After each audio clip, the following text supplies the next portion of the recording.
Hey guys, welcome back to our next miracle that Jesus performed during his ministry on the earth. This time we're going to Mark, and only Mark talks about this miracle, and it is when Jesus heals the deaf and dumb man. Probably neither of those are probably politically correct terms, so I apologize that. So you can switch in whatever terms are correct for the time that you watch this.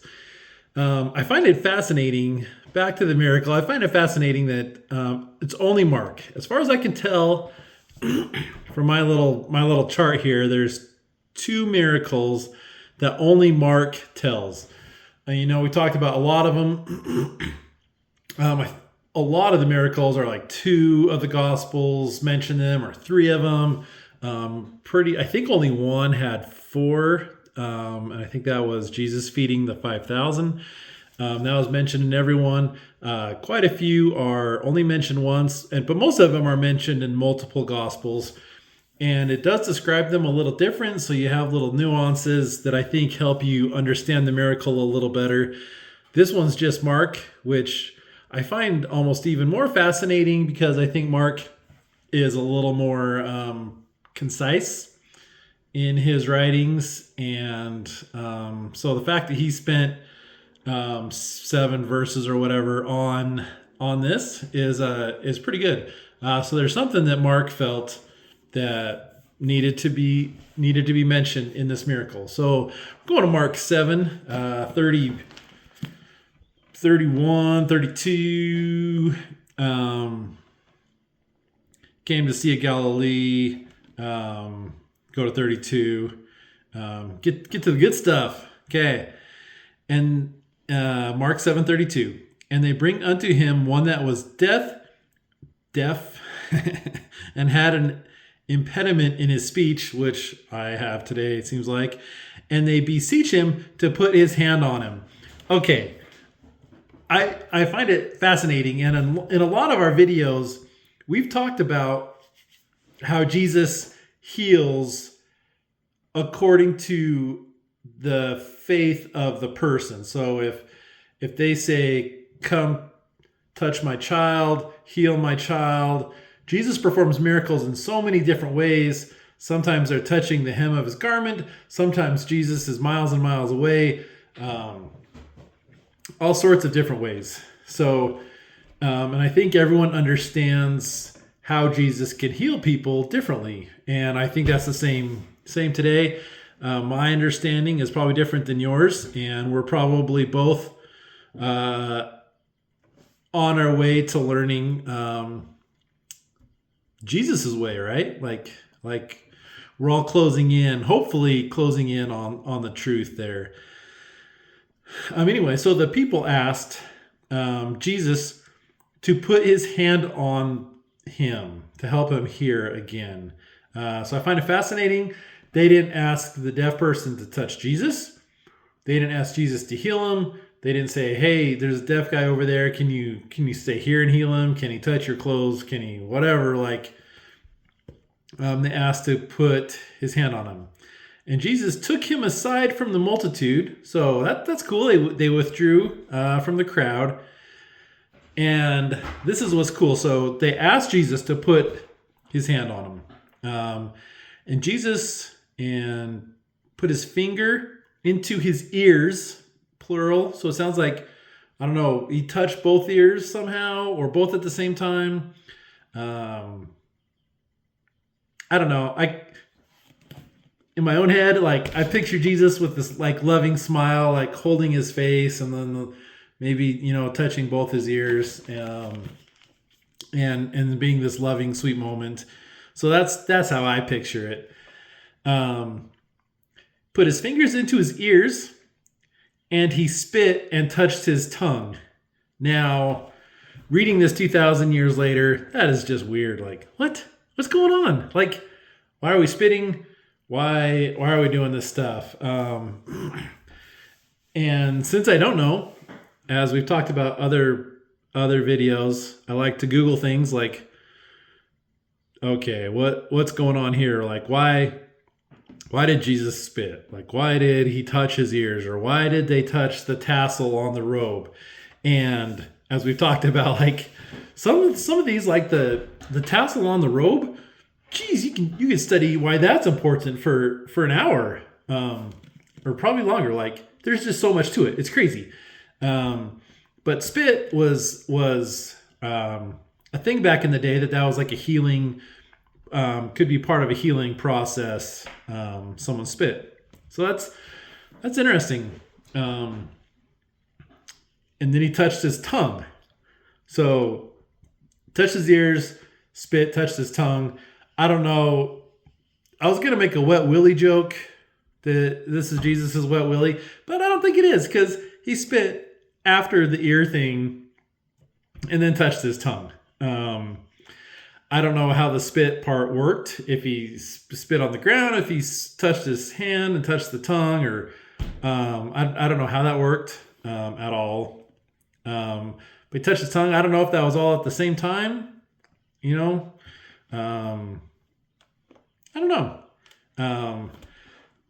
But I think you can read this different ways, obviously. Like, it can be really weird, or it can be like this loving moment. And I found in my study of the scriptures that if I think Jesus is doing something weird or being rude or not treating his mom well, like, it's because I don't understand something.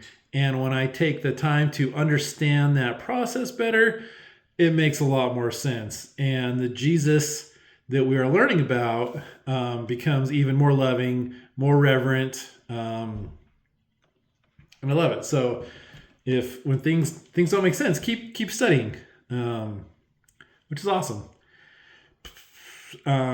So he touched his ears, tongue, he spit. Jesus looked up to heaven. He sighed. I don't know. And saith unto him, I don't know what this word is, Ephatha, which means be opened, which I'm like, why do you put the original word in? Because it doesn't make sense. Because you're translating you're translating Mark so I can read it in English. Why didn't you just translate that one word instead of saying Ephatha, which means to be opened or be opened? Total sidetrack. I don't know. Anyway, so Jesus looks up to the heavens and says, be opened. I love that Jesus looks up to the heavens. I love that Jesus prays to his Father. I love that Jesus goes up into the mountains for alone time, for solitude, to speak with his Father. I think these are awesome because, do you know what? Sometimes I get busy and I don't pray very well, or my prayer is quick, and Jesus has the most important mission in the world, and he has time to pray. He makes that time to pray. Jesus could obviously say, I don't have time to pray because I'm healing people. I don't have time to pray because I've got this other stuff. But we continue to see Jesus going up to the mountaintop. We see Jesus looking up to the heavens, and I love that. How much more need do we have to do that? Obviously. So Jesus said, be opened, 35, and straightway, immediately. How many miracles do we say happen immediately? I think we're like 23 for 23 still. We're immediate. His ears were opened and he could hear. I can picture that. I like his ears were opened and it's like the sound could get in. And the string of his tongue was loose. I love that description also, that it felt like there was a string around his tongue and that it was loose and it could move freely and he could speak again. Maybe that says something about why he wasn't able to speak. I mean, obviously not being able to hear has a huge impact on being able to speak. It sounds like there might have been something with his tongue also, a secondary thing, that he wasn't able to speak or hear. He charged them that they should tell no man, but the more he charged them, So much more, so much the more, a great deal, they published it. Again, this has happened a bunch of times. Jesus heals someone and asks them not to tell anybody, keep it secret. And 37, and they were beyond measure astonished, saying, He hath done all things well. He maketh both the deaf to hear and the dumb to speak. Yes, he does make the deaf to hear, the dumb to speak. And I love that they're still astonished because he's healed so many times in these last 22 miracles. Countless people have been healed. I've seen so many miracles, from healing of a physical disability, mental disabilities, devils, water into wine, multiplying the food and the bread and the fishes, like anything, the elements, walking on the water, like he's done so many things. To me, it almost seems like this is such a small thing because it's happened so many times before. But it's not. But it's huge. And I think that no matter how many people Jesus has healed in the past, he is still there to heal us today. And I love this. And I think it's so interesting. And I wonder about this, and I don't know an answer, but Jesus tells people not to share what Jesus has been doing. 100% Jesus knows that they're going to go tell everybody. 100% he knows that if I tell them not to tell everybody, they're going to tell everybody. If I don't say that, they're not going to tell as many people. So by telling them to do that, I'm not accomplishing what I want, which is interesting because I don't know why Jesus then asks him not to tell people, which he obviously knows is going to backfire. Obviously, they're going to go tell everybody. And in the times that Jesus has told people not to spread word of what he's done, they immediately go out and do just that. I think it's super interesting, but I know that Jesus has his way. I don't know if it's a commandment that should have been followed, that we should keep those spiritual things secret to us, sacred, like something personal. And if we have a healing of Jesus in our own lives, should we? Some things are personal for us, I believe, and some we can shout from the rooftops. So I don't know what the answer is, and I don't know the specifics on why Jesus tells people that, and knowing that they'll do it. But I think it's the same in our day. I think Jesus, the Bible, prophets, apostles, we hear messages not to do things that we end up maybe even doing more because we were told not to. Obviously, we shouldn't. But I think that's part of the trials that we face in our life, is trying to keep our actions in line with what Jesus has asked us to. Especially difficult when we feel his love and we feel his healing, and we want other people to experience that. We want other people to be healed by Jesus. We want other people to feel his warm embrace, his love. We want other people to feel Jesus' hands on our face and his love and his embrace and the loving look we talked about that Jesus probably gave this man before he healed him. We want other people. If something amazing happens, we want everyone to know about it. And in my own life, shoot, I know if the gas station's giving out free donuts, I'm posting it on Facebook and telling all my friends and texting them to have them come get a free donut. And that's a free donut, and it's like $1.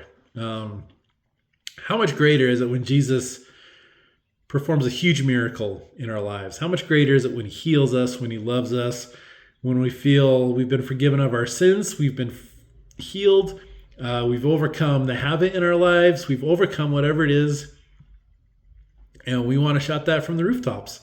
Far greater than me posting on Facebook about free donuts. But I love it. And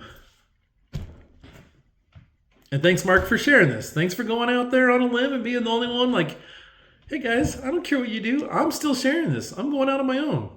Way to go, Mark. And then is is Mark in trouble? Because he's sharing it with us. But billions of people have read the story because Mark is sharing it. He's sharing something that Jesus said not to share. I don't know.